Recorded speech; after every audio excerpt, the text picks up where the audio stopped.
mouseketeers? Hi, Mickey! Who's the leader of the club that's made for you and me? Mickey indeed. And young TV watchers were drawn to the Mickey Mouse Club, seeing other kids, really talented kids, making a TV show. And it was fun watching Fun with Music or any skit these mouseketeers put on. What an incredible opportunity for a kid's first job. The club was to child actors what SNL has been for up-and-coming comedians. I'm Nostalgic Nick with Do You Remember? And today we're uncovering the secrets behind this revolutionary show. Was everything as wholesome behind the scenes as it appeared on screen? Well, hardly. And how much money did these Walt Disney plucked children make? If you enjoy our video, be sure to give it a thumbs up. And don't forget to subscribe so you'll be a part of the Nostalgic Memories Club. But without further ado, Mouseketeers March. A first time for everything. The Mickey Mouse Club truly broke ground, debuting on October 3rd, 1955. It was the first show for kids starring primarily just kids. That hadn't been done before, which made kids across the world want to watch. It felt as if they were your friends, talking straight to you, teaching lessons and skills that were important to cultivate at such an early age. And viewers wanted to participate with the Mouseketeers, and in turn learn things like an ear for music and rhythm, interpersonal skills, and even got a glimpse of Disney in other countries through the newsreels. Building the magic. Believe it or not, the Mickey Mouse Club was just a side effect. Jump back over 6 decades, and Walt Disney had a different project in mind. He wanted to build a place we know today as Disneyland. Only problem was, it needed financing. It's hard to imagine the Disney name not being a zillion-dollar titan. But the studio had some humble beginnings, so Disney had to brainstorm money-making ideas, and approached ABC with a few different pitches. The studio execs perked up at a proposal that ended up being the Mickey Mouse Club. Technically, the idea for this group traces back to the 30s, when there was a theater-based Mickey Mouse Club based in Ocean Park, California's Fox Dome Theater that would expand to 60 theaters hosting the group. And 2 years later, the club had over 1 million members and expanded into a UK branch. It dissolved for a few decades, then re-emerged and reimagined as a children's variety TV show.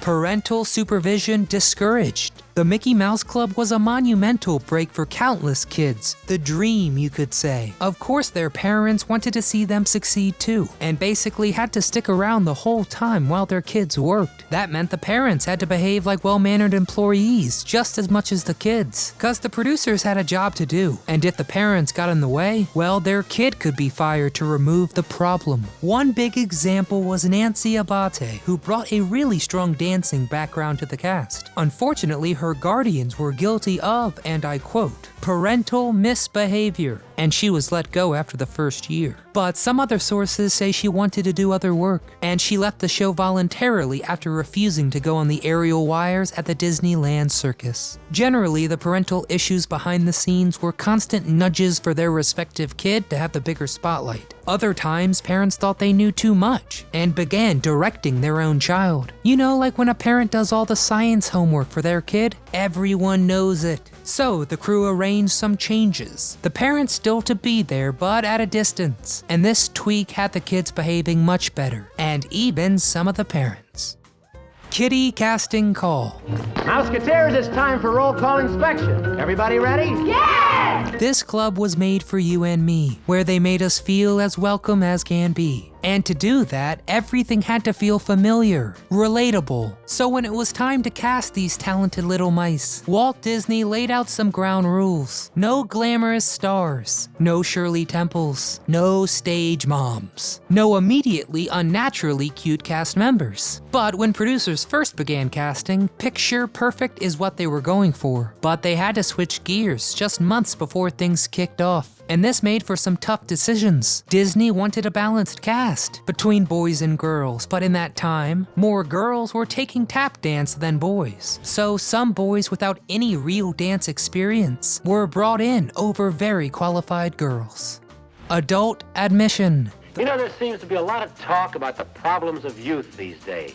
The Mickey Mouse Club was mostly starring kids for kids, but of course there were plenty of important adult minds and talents involved as well. All around the world we were marching to the beat, created by Jimmy Dodd, the songwriter behind the Mickey Mouse Club March, and who was tasked with being the lead of the Mouseketeers. He got the job by creating the pencil song for his audition. I'm a pencil straight and tall. As I grow older, I grow small. Proving he can make a catchy jingle out of any mundane thing with a split second's notice. Oh, and who could forget those little lessons he taught, with the patent-pending philosophy known as Doddisms. Now, Roy Williams had a similar talent, this time with drawing. He could get a quick read on a character or scene and create a caricature in the blink of an eye. So at first he sat in on the creative meetings, drawing up storyboards then and there. But Disney took one look at this guy and told him, quote, "You're big and goofy looking. You should be the big Mouseketeer." Just like that, Williams went to get sized for his own ears. Fittingly, Roy himself was the brain behind the ears in the first place, based on a gag where Mickey takes off his ears like a gentleman would take off a top hat. Finally, there was Alvy Moore, originally destined to be the roving Mouseketeer, but he ultimately was restricted to voiceover work for the show. Trio of Trouble.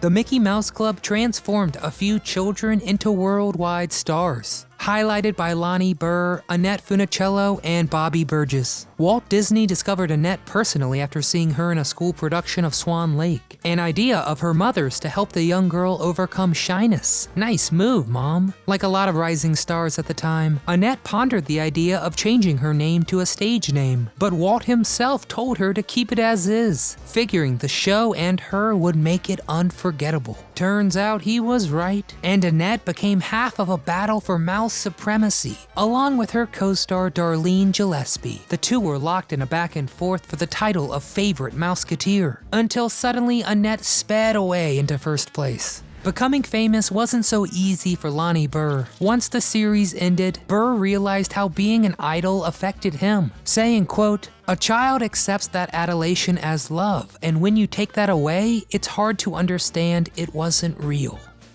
Money, money, money. These little actors got their own little contracts, granting them $185 a day, and since they worked a 6-day work week, they made just over $1,100 a week. Lonnie Burr said that was more than his dad made as a truck driver, but their contracts came with some fine lines to watch out for. For example, there were 13-week options written in, producers having plenty of chances to decide if they wanted to keep an actor or not.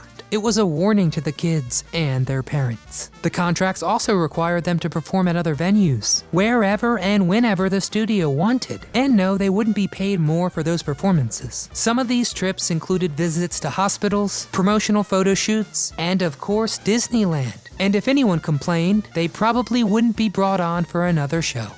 A hairy situation. Most Disney fans own a pair of mouse ears at some point, and this young cast wore them like a school uniform. And like so many students, they hated them, but you can't fully blame them. The setup was a bit counterintuitive. The show's cast needed to reflect trends at the time, which meant big waves, dovetails, tumbling curls, elephant trunks, and razor-straight parts were all the rage. That meant hours of fussing, washing, drying, combing, and styling hair, sealing it all up with gooey product. Then they had to do it all over again once they sweated it all off from the dance numbers. And this happened multiple times a day. And to top it all off, literally, they went and disturbed all that timely styling by shoving on that Mickey headwear.